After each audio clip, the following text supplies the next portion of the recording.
Before we get into this podcast, I want to give a huge thank you to our production team over at Hyre, spelled Hyre, formerly known as Hey Lou. Yep, they rebranded. Go check out HYREUP.com. That's hireup.com to find an amazing A-plus rockstar talent VA like the ones who produce this podcast and actually serve as moving consultants at Two College Brothers. And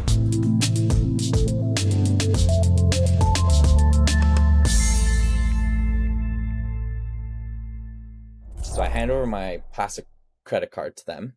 And what they do is they take the credit card and they sandwich the credit card in between the carbon paper of the bill of lading, the contract, and they use their fingernail to scratch the credit card number into the carbon paper on the back.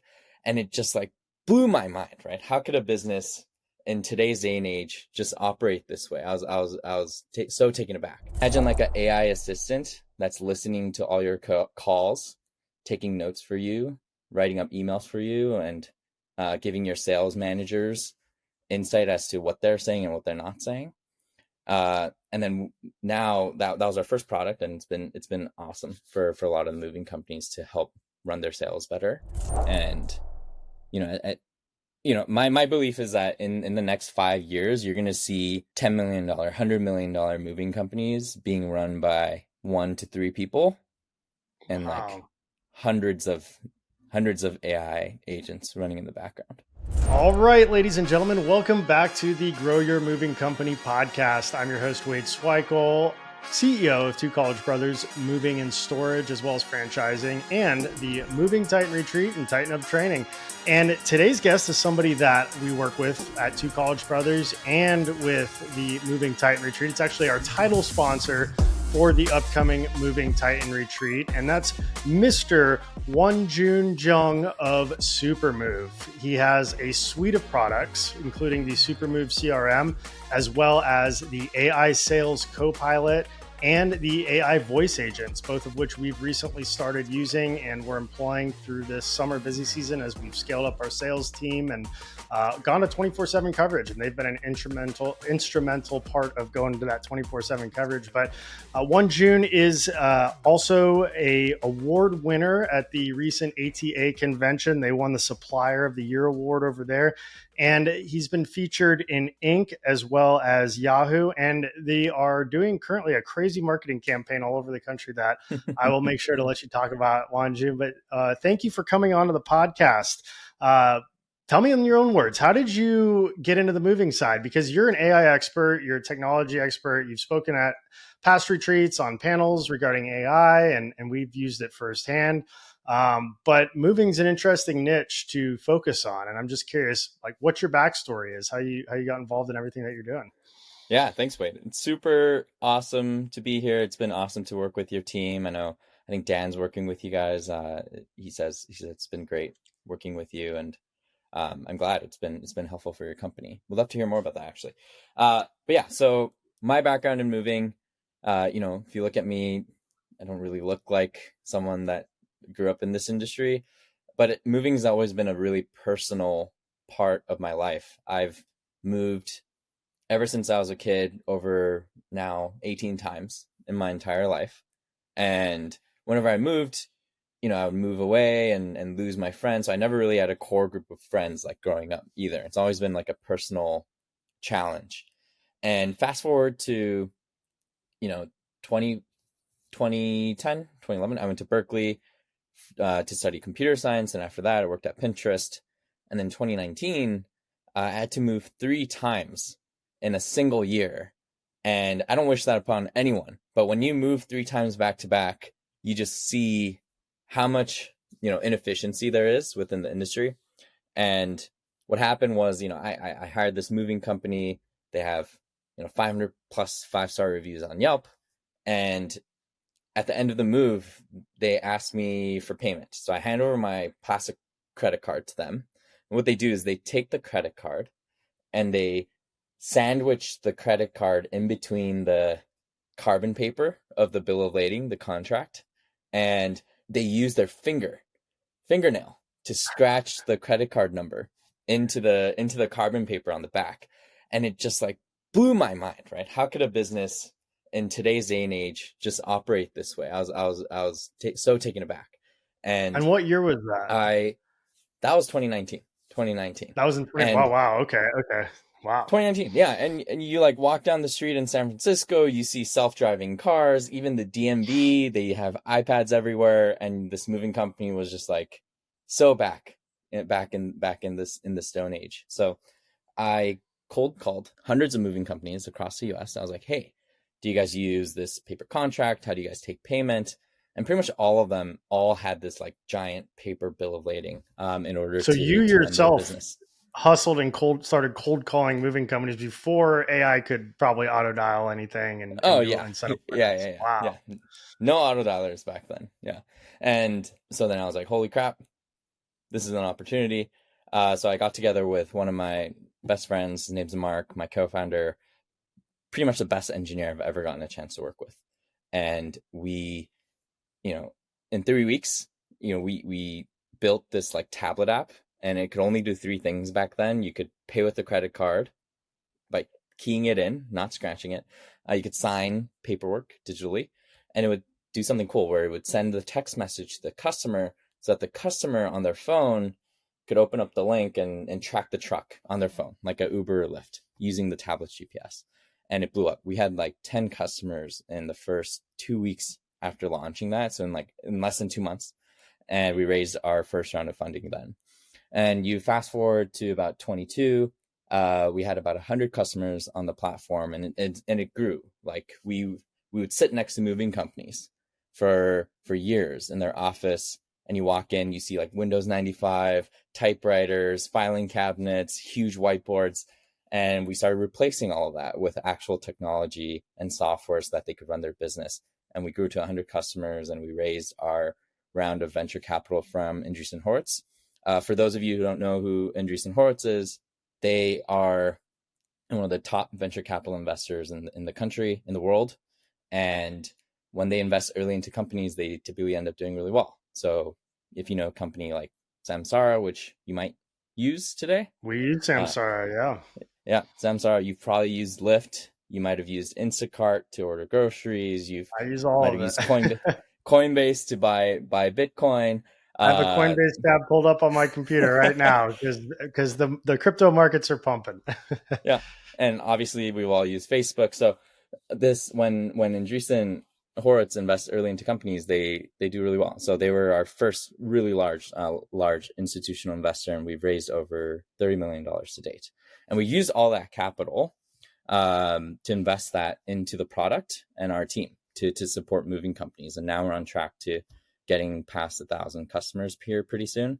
And we've developed and sort of the challenge that we see now, our product went from like a tablet app and grew into helping moving companies with their sales by building a CRM. We help them with their dispatch by building the end-to-end like logistics dashboards, reporting. We integrate with accounting software. We handle payroll, and sort of in the last 2 years, AI became super mainstream, and we use AI technology within our company to help our sales teams and help our customer success teams. But I realized like that didn't really exist into the moving industry, and this has always happened where the rest of the world, evolves into tablets and digital payments, and the moving industry remains behind. So we wanted to flip that. We wanted to make sure that the moving industry stays ahead, and every other industry can look to moving and be like, oh my gosh, why aren't we like that, right? So we built this initial product, which you mentioned, the AI Sales Copilot. It's like imagine like an AI assistant that's listening to all your calls, taking notes for you, writing up emails for you, and giving your sales managers insight as to what they're saying and what they're not saying. And then now that was our first product, and it's been awesome for a lot of the moving companies to help run their sales better. And now we've launched the AI voice agents earlier this year. It's only been 6 months, but it's the fastest growing thing I've ever been a part of. And it's handling real conversations with real people, giving 24/7 coverage to a lot of the moving companies we work with, to make sure that no dollar goes to waste and all their customers get the experience that they deserve. So it's voice agents, like real sort of real AI that can talk to your customers for you, and it's been really cool. I want to give a huge thank you to the team that produces this podcast, and that's the team over at Hire. Now, who's Hire? You probably know them as Hey Lou. Well, Hey Lou has recently rebranded to Hire, Hyre, and their new website is hireup.com, HYREUP.com, and they've been fantastic to work with. It's the same owners, the same management. They're still doing an amazing job in sourcing amazing VAs. We use them from everything from administrative work to KPIs. They can help with emails. They're basically your assistant, your virtual assistant, and they live all over the world. They come from South America, Central America, Asia, anywhere where there's remote people willing to work, and the cost of living over there is a lot less. So you can save a lot of money as a business owner getting them and working with them to do tasks you used to have to pay in-office employees, and we all know how much of a hassle that can be. So if you're looking to get a VA like we use them for, we actually use them for sales. We have moving consultants that are VAs. They're perfect English-speaking people, extremely intelligent and hardworking. You won't regret working with Hire to find your next rock star A+ talent. So go check out HYREUP.com and tell them I sent you. I love that. I mean, since AI came out, I don't know, when did it really get big? Like November of 22 or 23 is where I think Chat GPT launched. And I remember thinking for the last couple of years, like there's like within the very near future, we're going to be able to replace over the phone people with AI. And I think the technology is still evolving. I mean, every single day it's getting better and better. But I mean, I look back to when I started in the moving industry and we were using whiteboards on our busy days to write down all the jobs and try to figure out, like how we were going to logistically coordinate everything, paper, bill of ladings. I mean, at the very beginning, I don't even know if we had a paper contract, but eventually we got the Milburn printing bill of ladings. And I think somewhere we still have boxes and boxes of years worth of bill of ladings from jobs. And it's probably time to go through and purge a lot of that stuff. I think we're supposed to keep them for 7 years or something. It's probably been longer than that a lot of them are still in existence. But I love how the technology in this industry has evolved since I've been in it, because when I started off, and I think when a lot of people that listen to this started out, there just weren't a lot of resources for movers, whether that's training, conferences, information, but there wasn't a lot of good technology. I mean, people were using Granat if they were using any kind of a software, and that hadn't really changed much in decades. And a lot of companies weren't even on a CRM. And I still know some companies that aren't using any kind of a CRM. And I feel like that has been one of the most pivotal things that have allowed us to grow, is using a CRM. But now with the AI, I'm like going full steam ahead. I think I recently heard Mark Cuban say that if he was, 16 to 22 age right now, he would be learning 24/7 about AI and falling asleep to podcasts about it, learning as much as he possibly could about it, because it's here to stay. I think it's like the internet in the mid 90s, where some people were skeptical at first, and now look at how the world works.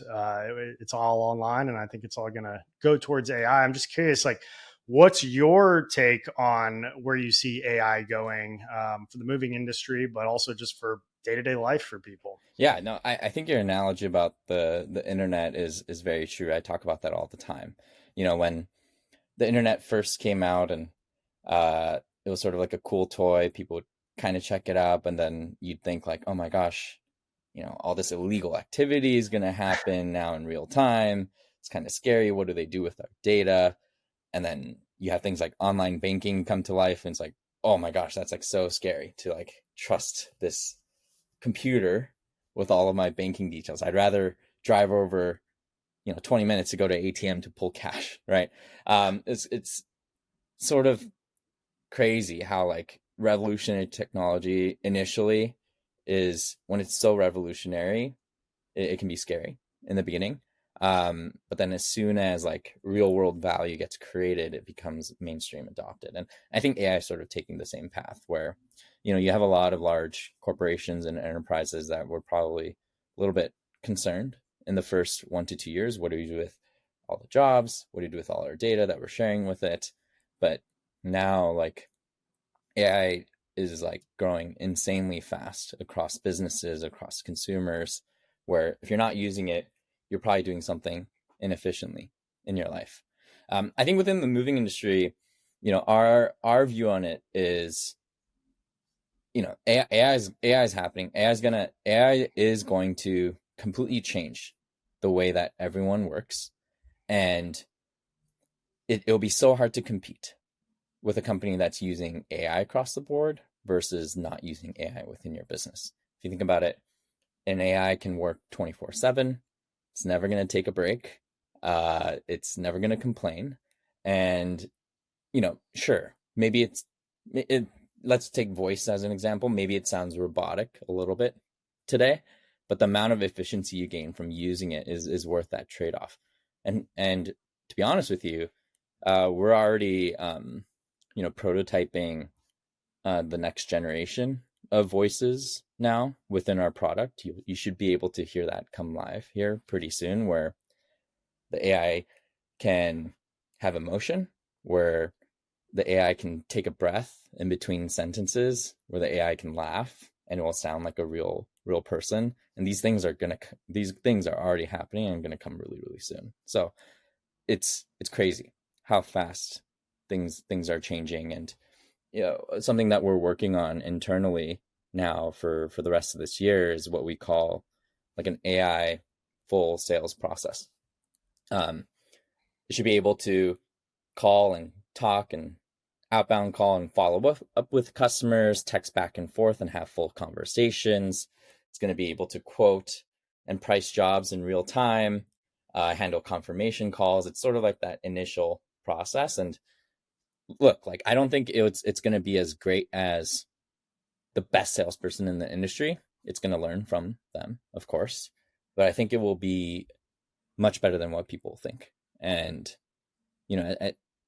my belief is that in the next 5 years, you're going to see $10 million, $100 million moving companies being run by 1 to 3 people, and like Wow. hundreds of AI agents running in the background. Yeah. Wow. That's and that's and pretty and their crazy. crews, of course, robots, and replacing crews. That's like maybe a decades. Yeah. But internally in the office, it's gonna be hard to compete.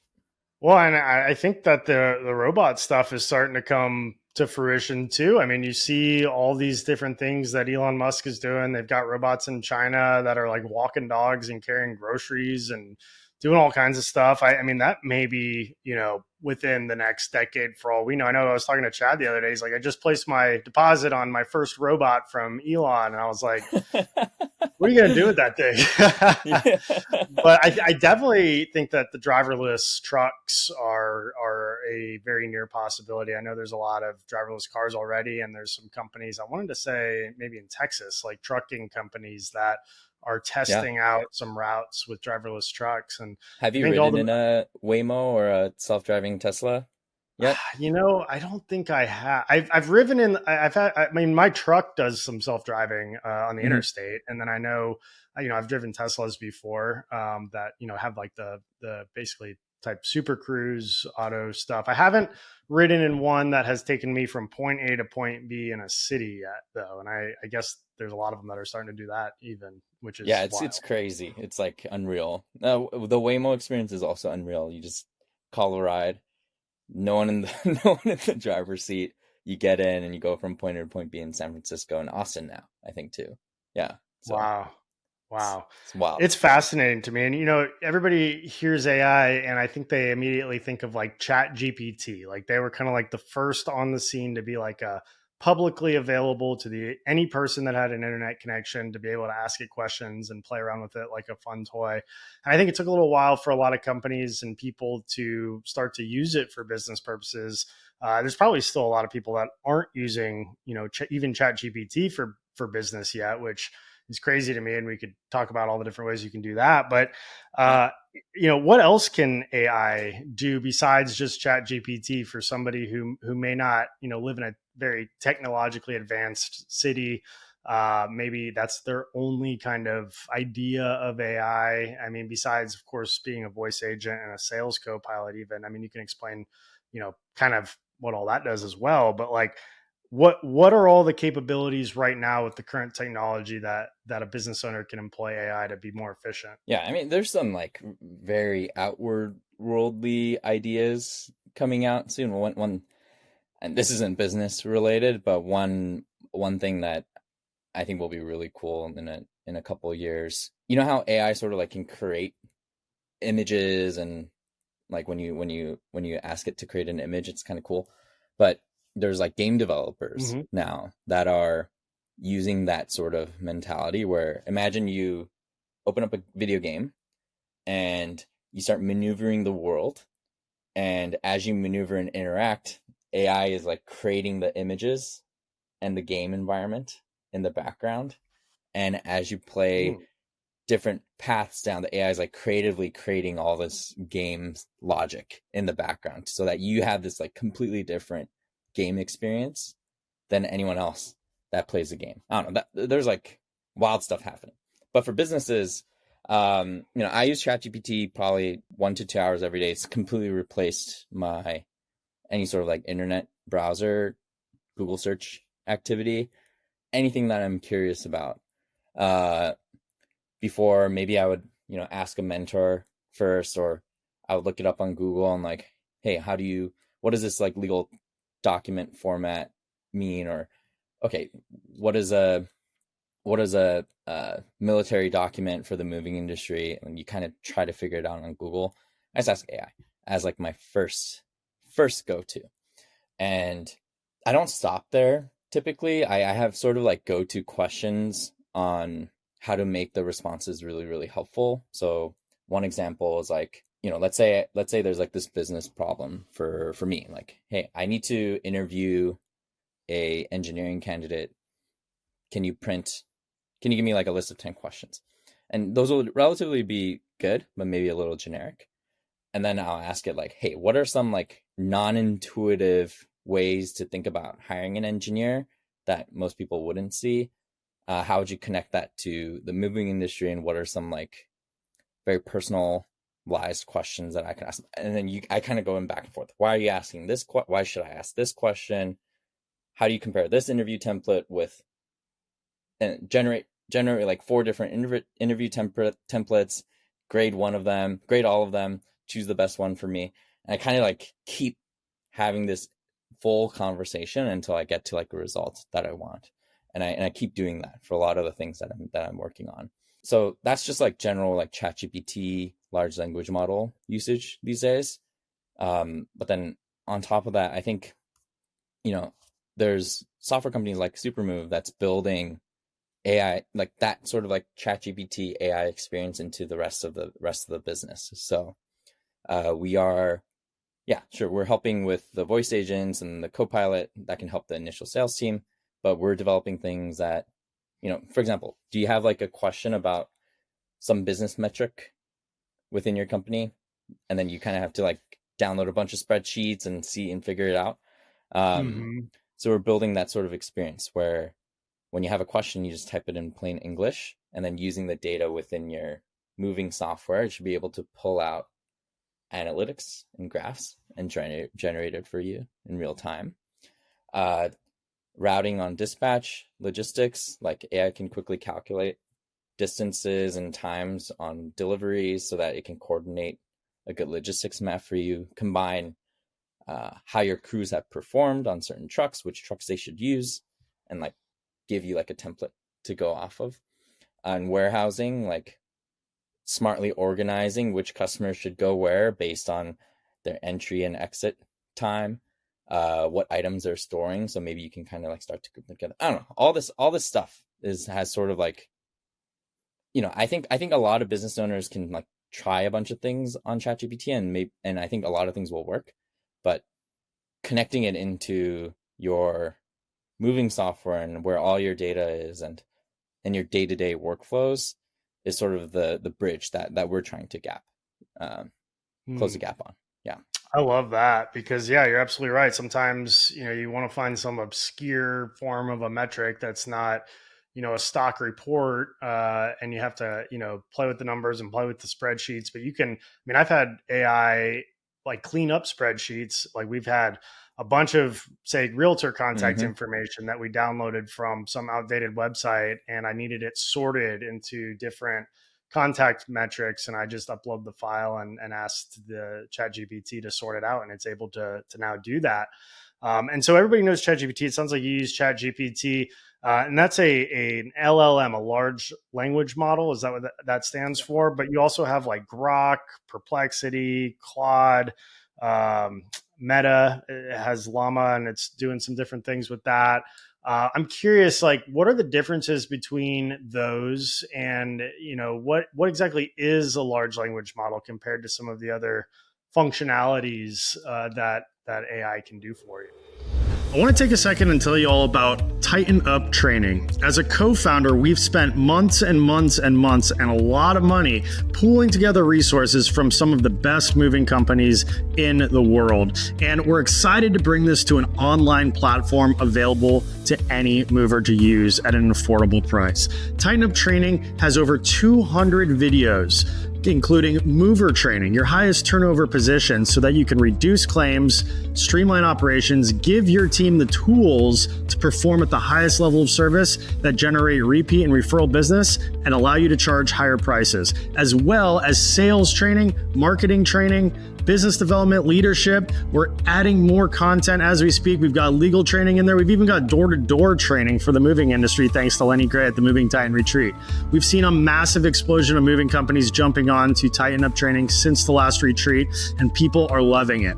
And when you sign up and mention this podcast, we're going to give you a free 6-week onboarding course in order to learn how to hold your team accountable and get the entire team on the platform so that you can have the best off-season and summer season that you've ever had. Ideally, the best 2025 that you've ever had. So go to tightenuptraining.com, schedule your free demo today, and look forward to tightening up. Yeah, so it's sort of like a how large language models are built is that you give it terabytes and petabytes of data, like internet data, like Twitter posts and Reddit posts and all the stuff that you combine.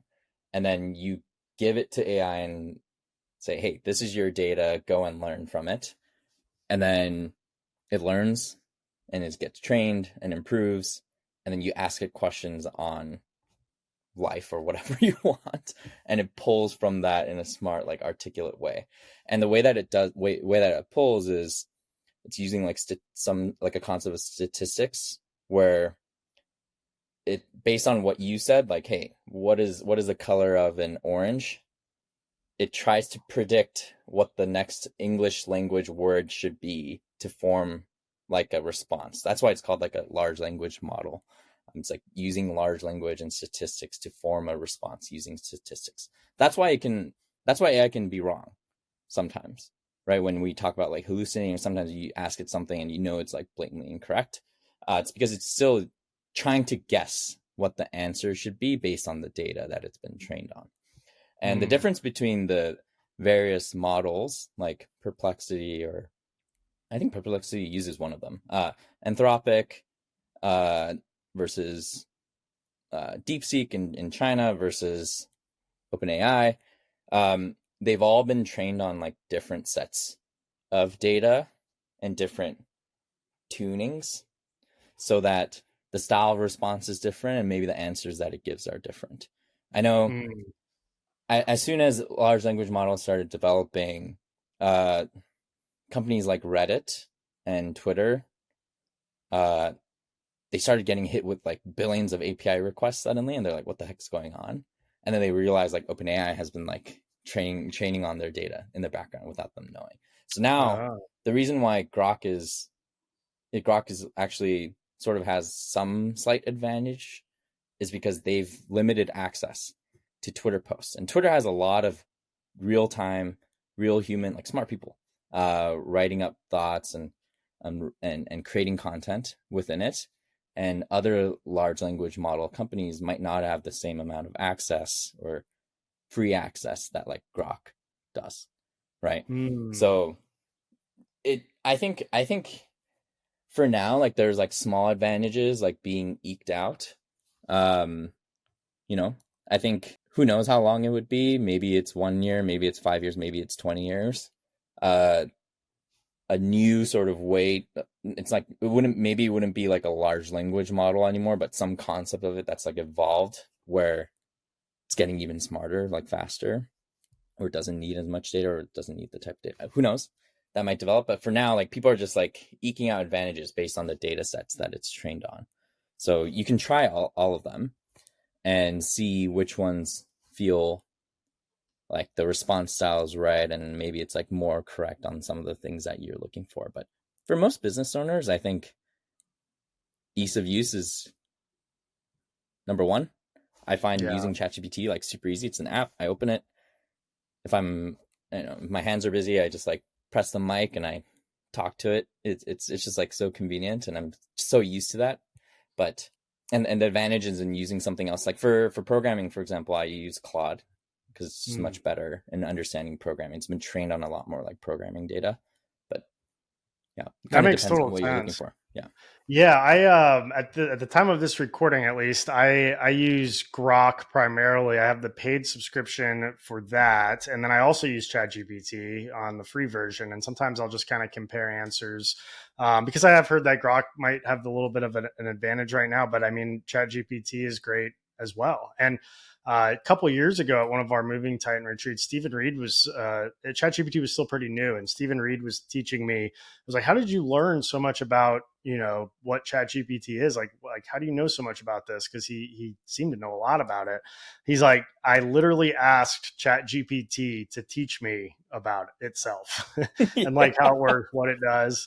I was Yeah. like, "That's actually brilliant," because who knows Yeah. better than the actual platform itself? And he took it as far as to uploading his entire company playbooks, his SOPs, everything into it, and trained it to be able to answer real-time questions about his business and to be able to reference and generate a lot of good feedback on the business itself. So I think that's something that everybody should do. I'm currently in the process of uploading our processes and playbooks into either Grok or GPT. I know somebody else in my company has put it into GPT, but yeah, I mean it's pretty cool how that is now becoming like an unlimited database. I'm curious, like, you mentioned that Grok is able to pull and scrape all the stuff internally from X, from Elon's, formerly Twitter. Are you able to do anything like that with the data that you get from Supermove to basically make it almost like take that same concept of scraping all of that information to make like a specific moving industry AI LLM, to where somebody could ask a question about, what's the average, I don't know, hourly rate that a company charges, or what's like the average, something that's like more data driven based off of the banks of moving industry data that you have? Or is that, something that is a little bit, violating some kind of privacy metric or anything? Or is there anything on the roadmap for something along those lines? Yeah. So our privacy terms sort of prevent us from training on customer specific data unless they allow us to do so. Hmm. So sometimes we do have agreements with some customers that allow us to do it. And when we do it, it might be more personalized just for that company, where it's only on their data and only their sort of model, like AI usage returns data about that company. And that's typically the route that we take. But then in the aggregate, we're learning a lot, right? We handle tens of thousands of calls every single day. Um, we see a lot of like different types of conversations that are happening, conversations with customers that are running into specific challenges, different ways that the AI voice could improve handling a specific response. There's all this like moving company conversation happening. And before, maybe that would sit on like some sort of like Ring Central database or some sort of like on your like hard drive as like recording. But now it's like so easy to pull what's in there using AI and improve like the general structure of like how conversations should happen. So yeah, I would say like Supermove, we do have like a longer term advantage where even companies like X and Grok and ChatGPT, they won't actually have the data that we have, and our customers have. So our customers have this like unique advantage by utilizing Supermove, where if you can use AI on top of your company's data and pull information about your company and your location and your geo, it should be much more moving company specific. And it should get it right and not hallucinate as much. Yeah, I would imagine. I mean, you probably in one day hear every single type of customer and quoting process and every question known to be asked, because there's really not that many like, rebuttals and, inquiries and different people calling in. I mean, it's probably got so much information on what to expect from a moving company. Do you see that helping to train the voice agents that you're employing for moving companies to just allow them to keep getting better and better based off of everybody's conversations that are using it versus just that one moving company's conversations and scripts that they put into it? Yeah, so there's like limitations on like what we can do. Like we can't take one moving company's sales conversations and improve it on sales conversations for everyone. Uh, Hmm. but we can level up the foundation of our voice agents based on like other like conversation aspects that aren't necessarily like customer specific or customer private information. I know that's, No, there's that like a makes fine sense. line between that, but yeah. So Yeah, we yeah. I'm typically thinking when more just we like the, general questions versus like, hey, what's X, Y, and Z company down the street charging these days? Like you obviously can't yeah put that. But just kind of the general flow and stuff like yeah that. Yeah. yeah, our goal is just make sure like for a given company, for a given moving company, if they join Supermove, typically you have really good sales performers and maybe people who are like second place or third place. We take what the best salesperson is doing within that company and improve that voice agent to model after that person, and share like general things that we've learned as we've gathered it from working with our customers, but we try to make that company perform as their best salesperson. So we individualize a lot of the training for all the companies that we work with. Yeah. Gotcha. So basically, the longer a company stays on and keeps using those voice agents and that co-pilot and they're giving that feedback into it'll just continue to get more basically on the same wavelength as other people in that company. And it's just going to continue to improve, I would imagine, based off of, that data and that feedback it's getting. Yeah, it's crazy. Like if you think about like there's it's like a graph, and there's like sales performance and time. If you're using AI, or if you're not using AI, maybe you kind of increment like this, because it's your time that you're spent on training. Hey, say this instead of that. Oh, maybe we could say this week and try this. So you kind of keep improving. Sure, if you put in a lot of time into it. But then when you use AI, and AI is improving upon your conversation that you had last week, and then you're using AI to improve upon that, it happens so much faster. So the rate of Mm. growth it's not like linear, it's more exponential. And the longer you're using it, you're ending up at a place where you're just like so much further ahead, than a company that might join later on. Like they have so much Wow. catch up to do, right? Because you just improved so at an exponential rate versus like the same amount of time where you're just spending an hour each week coaching someone over and over and over again. Mm. Now you're That's spending, interesting. yeah, you're just like iteratively improving so much faster. So we see this difference a lot with the companies that we work with, like companies who've been with us on the AI projects like for the past year and a half. Like the level of sophistication in their calls and their trees and how they price is like pretty novel. Like we don't run into it, when we talk to new customers that are joining on, and it's really exciting to be able to help Yeah, that's everyone super everyone cool. do that. So, does the co-pilot talk to the voice agent and vice versa on helping to kind of refine each one of those sides if you're using both of them? Yeah, yeah. The Nice. Copilot listens to your real salespeople, and Copilot will inform will take that info and like train the voice agent on its team on how the team like handles conversations, and then the voice agent will talk to real people. Whatever it learns there, it'll help out your salespeople, Wow, on different things. Yeah, like the battle that's cards will super be cool. different. Yeah. Most of you have heard me talk about Moversville and the power of their email marketing service that has helped us increase leads by over 112% over the last year. But have you heard of Moversville Connect? Moversville Connect is an incredible resource for all things moving.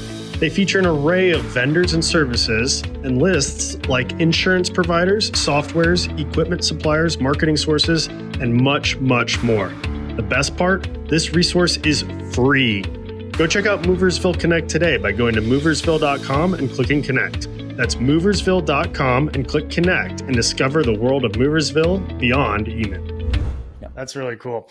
So, you mentioned earlier that you keep basically Chat GPT up, whether it's on your phone. I imagine you probably have it bookmarked on your computer, and it has essentially replaced Google for asking questions. And I've started to see that a lot. Where people are now going to like Chat GPT or one of the other LLMs and saying, who are the best moving companies in Tampa? Or, how much does a moving company cost? Blah, blah, blah. And it's basically giving people, it's like the new search engine for a lot of people to find local services. And we're starting to get more and more calls that we're able to attribute to an AI search. What, in your opinion, how can companies stand out when consumers are searching the AI, trying to find, the best option to move, as people start to migrate off of Google onto, I know Google has its own, Gemini, but, what are some of the best practices? I know you can train it based off of your behavior, but, is there a way to train it for the general population? If a bunch of people are inquiring, about the same thing, or if a bunch of people are giving it feedback on the same thing, is the entire LLM taking that into consideration, or what are some best practices so companies can rank on AI search? Yeah, I'm not an expert at this yet. I think, if you're really curious, I know Travis and Rotate Digital, they've kind of studied this a little bit, but here's my take. When you're a consumer and you're looking for a moving company to move with in, let's say, Tampa, Florida, you're not in Google. If you search it, you just see a list of like 1, 2, 3, and 4, and you're like, okay, one paid the most, second paid the second most. Do I trust them? Maybe not. What the AI, what it takes on, the personality it takes on, is like, I'm going to try and help this this consumer find the best moving company possible within Tampa based on, who knows, some sort of criteria. Maybe the criteria is like price, reviews, descriptions of their services that they handle, their credibility, their story, their website quality. So in terms of ranking higher within that AI's mindset, if you one tip would be across all of your digital presence, whether that's Facebook or Google, your Google listing, your Google site, your website in general, maybe there's blog posts or news articles that are being written about your city, anything on the internet. What you want to do is describe literally why you're the best moving company in that area. We're the best because, we do X, Y, Z, ABC. This is how we approach moving. And then that way, when the AI is looking for data within Tampa and understanding your business to store in its memory, right? You're literally telling it why you're the best in various different places, whereas another moving company might not do that, right? So it's being extremely explicit about the words and the write-up and the bios of your business that you're writing everywhere, so that when AI scrapes your data, you're kind of predicting the question. You're predicting the question that a customer might ask AI, and you're answering it so that your answer exists, and then it will use it and put your company first. That makes total sense. I mean, for so long, since I've been in business, SEO, search engine optimization, has been huge, but I think it's really starting to go towards AIO, AI optimization, or AI search, or whatever you want to call it. And I think that more and more companies are going to start, SEO companies are going to start offering that as a resource. This is how we rank for AI. And, a lot of it I think is similar. I mean, you want to provide that a lot of that same relevant information, publicly on your website and have good reviews and all that stuff to rank on Google. But it's important to keep in mind some of the nuances that AI have. And so is it taking in people who are using it to search as feedback, to your knowledge? Like can you just go and tell chat gpt, hey, if anybody searches you for the best moving company in Tampa, I want you to display my company? Is that a tool that in some capacity people could do? Maybe it takes 10,000 people telling it to do that, but will it take that into consideration when people are giving it real-time feedback in their chats with it? It could unknown, like how helpful that would be. I don't think it would hurt, you know. But I think the most helpful thing is just like, you post a bunch of articles of like rankings of moving companies in Tampa, you put yourself as first, and then you have like tons of different blog posts, like share that list somehow, um so that now the AI sees like, oh, Two College Brothers is first everywhere I see, it must be the best. So I'm going to put it at number one. That makes sense. Yeah, no, Yeah. I love it. It's so fascinating to me how all of it works, and I mean, it's just evolving so much every single day, and like you said, exponentially. Just with users on your platform, but I think in general, the technology is just getting better and better. I mean, we're so much farther along than we were when ChatGPT first rolled out. Hmm. Like, what do you see for the next like year with AI and its accuracy, its capabilities? Different use cases, even if it's beyond like the LLMs. Like how do you see the technology evolving just over the next 12 months? Yeah, I think, AI is the worst it's ever going to be every single day that goes on, So the voice you hear it or the answers it gave you, it's just going to be better tomorrow. And it's going to keep continuing like that. But there's going to be some monumental leaps, especially on the voice side in the next like 3 to 6 months, where it will just sound like a real person, like 90% of the way there. I'd say today it's like 65, 70% of the way. But I think it'll be 90 to 95% of the way there. And that's going to be crazy for a lot of the moving company owners because phone takes up so much time. Oh yeah, Um, and and then, expense, having to pay salaries and commissions. yeah, and there's so much unpredictability when you have it Mm-hmm. being run by real people. What if someone just had a bad day, or, you know, they had to go out for like a doctor's appointment, they can't take the call? Like those things just don't happen anymore, right? But then in the next like year to two, I think most people will have like some sort of AI running in the background within their business, whether it's on top of their software or like separately they use Grok.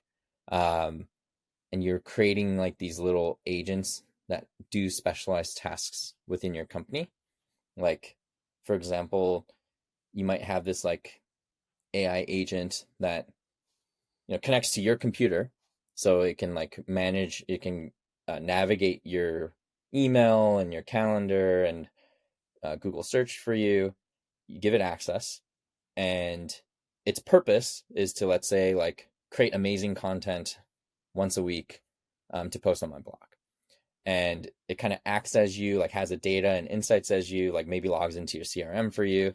Um, I don't know, create some sort of like idea of a content post, writes it up, and then posts it from your account on Google. I think there will be a bunch of those things that we give our digital access to, and then they have like a specialized task that they achieve. And I think that's going to be pretty soon here, maybe in the next year or two.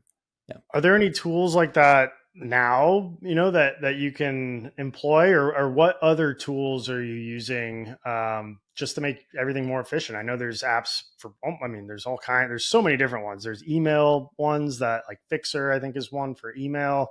Yeah. Obviously, you can now generate songs, you can generate videos, graphics, all kinds of stuff. I'm curious, like beyond just Chat GPT, what AI tools are your favorites that just help you be more productive and that can do something like what you just described? Yeah. So I don't use them yet because I just doesn't feel as accurate for me right now.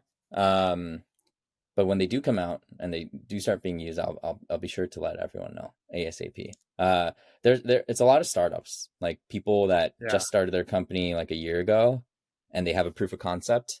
Now they're getting customers, and they're, as AI improves to a certain level, it becomes easier and easier to handle these things. But yeah, TBD. No, Yeah, it's interesting, and it's like almost overwhelming. It's like drinking out of a fire hose. It's like I want to do the video one, I want to do the email one, I want to do the, there's so many different programs out there, and it's like almost overwhelming on like how I do I agree. choose, and like I don't have to be bouncing around all these different things, but I think eventually they'll be hopefully talking to each other, and there'll be a lot of accurate multi-purpose ones.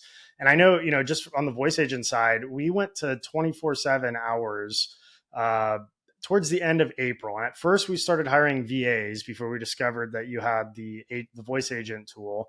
And even VAs in the Philippines at $8 an hour, it got expensive. Keeping them on staff for 24 hours. And then we discovered the Supermove AI voice agent.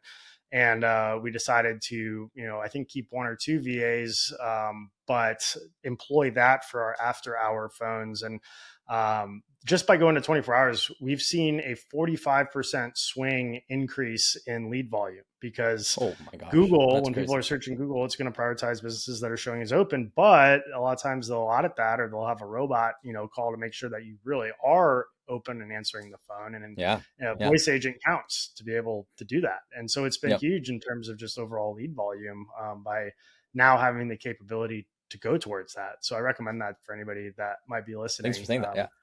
Yeah, maybe I shouldn't recommend that because if there's any competitors listening, Yeah, but it's been great for us. They'd have to sign up and become a client of yours in order for yeah. it to make sense. But well, that's really interesting. What Did you also notice, like, during the day, like any missed calls that you didn't know you were missing before? I Sometimes don't we think, see yeah, that I too. mean, I think it's virtually eliminated missed calls. And, I heard a stat, I don't know, a few months ago that just by answering your phone every time it rings, you're putting yourself ahead of at least 70% of other home service providers, not even just moving company owners. The number's probably even higher for other movers, but just Mm-hmm. home service providers, just answering the phone, as crazy as that might be. And I call, around for whenever I need some kind of service done or whatever. And it's so frustrating. Like I had to get boat repairs done recently. And I probably called like half a dozen people before I finally got somebody to pick up the phone Yeah. and give me a quote or give me a call back. Cause half the time they were probably,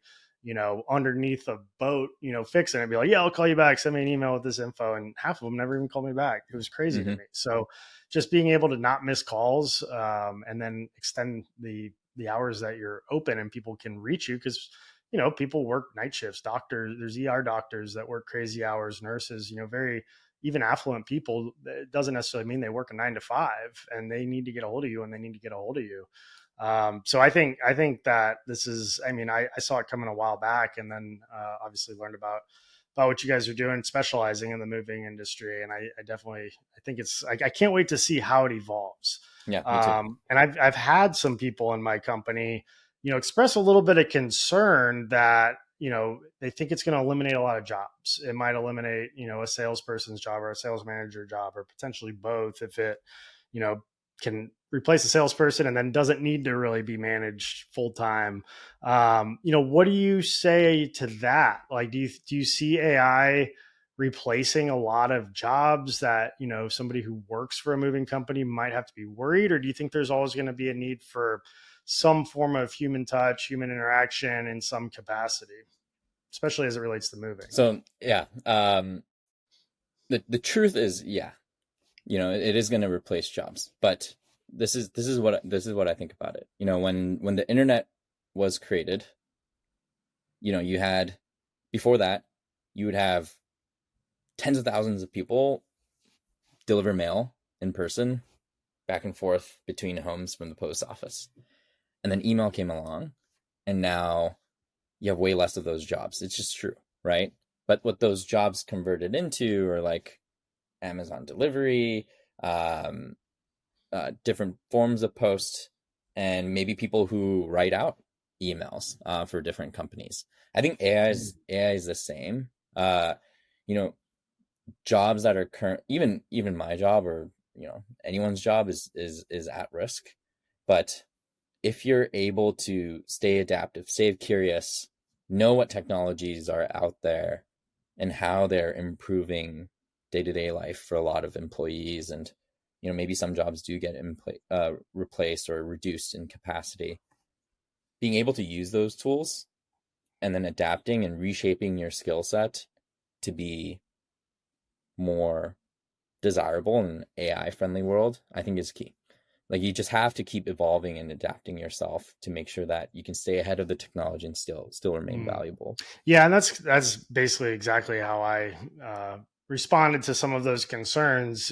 Because people thought that computers, when they were first coming out, that they were going to replace a lot of different jobs, but really they created just new jobs. It just kind of shifted the need, because it allowed so much more to get done, but there were new needs that arose because of those things. So I think it's important to have a flexible and a versatile skill set, and a motivation to learn, whether you own a company or you're in the labor market.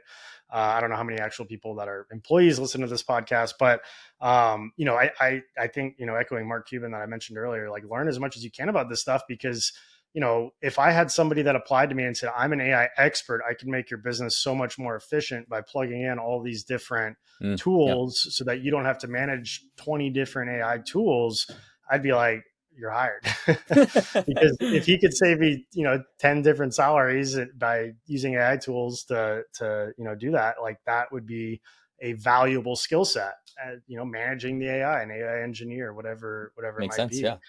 Yeah. So that's I think it'll just kind of change the landscape. I don't necessarily think it'll completely replace, like, jobs. I think just shifting them. And I mean, maybe some, like you said, probably will for some that are slow to adapt. But I'm excited about it. What, like, I may have asked this question a few different ways so far, but and you basically answered that where you saw the AI developing over the course of the next year, being able to kind of monitor your computer and basically do a lot of those things. But as a moving company owner, what tools do you think are the first ones that we should be on the lookout for to be early adopters to start employing them? Is there a specific, next tool? Say we have the, Supermove Copilot, we have the voice agent, we're using Chat GPT or Grok. Maybe we have Fixer on our email, helping clean that up. But is there, like, any specific areas where you think that the next, like, ultra efficient tool that every business owner, every moving company owner should be on the lookout for as it gets more and more accurate and we can trust it to be able to automate or delegate some certain tasks? Not yet. Not yet. But the sort of the next, and what other industries have right now, some of like travel agencies, real estate companies, they have AI agents that can do like full end-to-end workflows, not just answer a call, but they'll text back and forth with the customer, fill out forms on websites, like a claims form for a different customer, and they'll like package that all up and send it to a different department within the company. Like, these things are full end-to-end workflows that are being used in other industries, and I think the moving industry doesn't have that quite yet. So, and it's hard to build. It's hard to use a generic tool, pluck it out, and then say, "Hey, do this for the claims process within my company," right? Because it doesn't know how to do that. So it's the stuff that we're trying to build and make it accessible for the companies that Moving we work industry with. specific Yeah, nuances. Yeah. exactly. I'm excited to see what you guys have next on the horizon with that. What are some of the risks, obviously besides potential job loss or shifting of, new Shifting of jobs. jobs? Mhm. What like, you hear about people saying that AI is going to take over the world and we're all doomed and the cat's already out of the box and all this stuff. I mean, I take a lot of that with a grain of salt, because I think that people love to get clicks and they like to have their voice heard and they want to, fear Mhm. sells. But I'm curious what your thoughts are. Is there anything we need to be worried about with the rapid advancements of this technology? I really think it's sort of what you mentioned earlier. If the biggest risk is remaining stagnant, Hmm. right? By not by not staying on top of it, by trying to push it away because we're scared, that's the biggest risk when it comes to AI. Same thing happened with the internet too. When the internet came online, if you read back to newspaper articles and you see mainstream media like podcasts and talk shows, when they talk about the internet, you would think the end of the world is coming in the 1990s. Like, Y2K. yeah, yeah, like so much fear around it, and there are some people that like never ended up using the internet and they became pretty irrelevant relatively quickly. That's the biggest risk to me. I we just got to stay on top of it and push it as far as we can, just to see what we can get. How do we stay on top of it? Like, what resources do we need to stay tuned into? I use Twitter, or X, a lot. I follow, like, if you go on X and then you follow, there's like OpenAI researchers that are like the ones who just like moved over to Meta and made like tons of money. They post relatively frequently, and then you follow who they're following, and then you can follow maybe like a couple hundred people that are all obsessed with AI and the latest in AI. And then you check your X feed once a day, once a week. You can stay pretty on top of stuff. Yeah. Yeah. Or like Stephen Reed says, just ask the AI. What's new today in AI? Yeah. I love that. You mentioned Coinbase earlier as one of the projects that your was a VC firm or private equity firm had gotten in with early, and you hear a lot about like the crypto AI or the AI cryptos. And I won't go on a huge tangent on crypto on this, but I'm just curious, like what is an AI crypto and how is that helping to grow the AI industry or facilitate AI development? I actually don't know too much about AI crypto. I used to know about like normal crypto, but my guess is, because AI will start to work very quickly, and for humans to work together, you transact and then you can like submit a credit card payment. It's slow. When an AI is like working together and like one AI is doing like one certain task and another AI is doing a certain task and then they like collaborate, you want it to happen in like lightning speed. So there needs to be some sort of like payment layer that they can pay each other to handle a certain task. Maybe something about that. I don't know. I've read a couple things about that, but I'm not. Any AI cryptos that you invest in that we should invest in? No, I'm just Bitcoin. Okay. Yeah. No financial advice except for just Bitcoin. Okay. Yeah, I mean, right now you can't. And that's not also a lot of things are beaten. Right. Yeah. I'm a big fan of XRP, but I'm watching all of it. So we'll see what unfolds with all that. Also, not financial advice. I don't know why everybody has to say that. I guess there's somebody set that precedent a while back. But anyway, I don't want to find out. So let's talk about this marketing campaign. Okay. And you started talking a little bit before we went on air, and this will be the final thing before we wrap things up. So you've got a Supermove van going all over the country, visiting moving companies and documenting kind of the process to find the best movers in the country. That's at least what I gathered from our brief mention of it. Tell me about that. What do you got going on with it? So today, if you're an American or Canadian or someone looking for a mover, it's still very hard to find someone that is within your budget that you know is going to do a really good job and you trust, unless you move with them before. So that's why like search volumes are always so high looking for like moving companies on Google. So what we're doing is we're running this nationwide campaign specifically for the North American consumer. We want to visit amazing moving companies across the US. We have this Sprinter van that's wrapped. If you see it, you'll probably stare at it for a while if you're driving on the highway.